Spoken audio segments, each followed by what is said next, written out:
శివానికి సమాచారం వచ్చిందంటే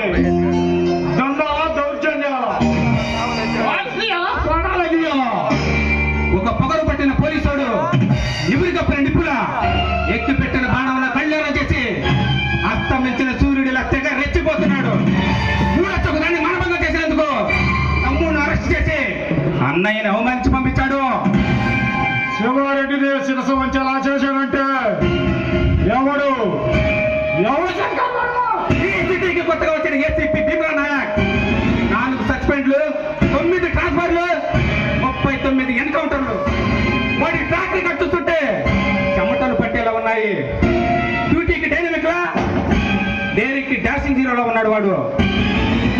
వాడు డ్యూటీకి దూకుడు సింహమైన, డిపార్ట్మెంట్ లో సింహాపురి సింహమైన మన దారి కట్టొస్తే వాడి బాడీ గోదావరిలో తేలుతుంది.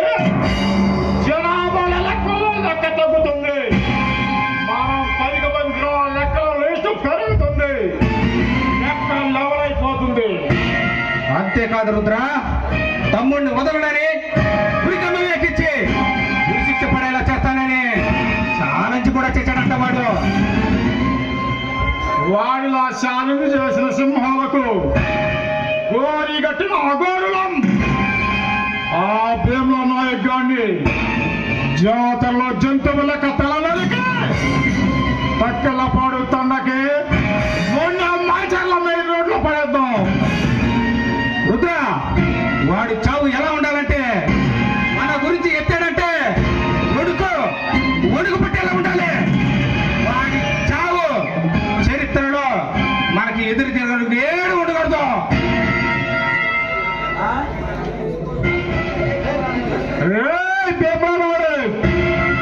వస్తున్నా. ఆ స్టేషన్ గోడలు బద్దలు కొట్టాయి. సత్యాన్ని విడిపిస్తా. ఇక నీకు జనగణ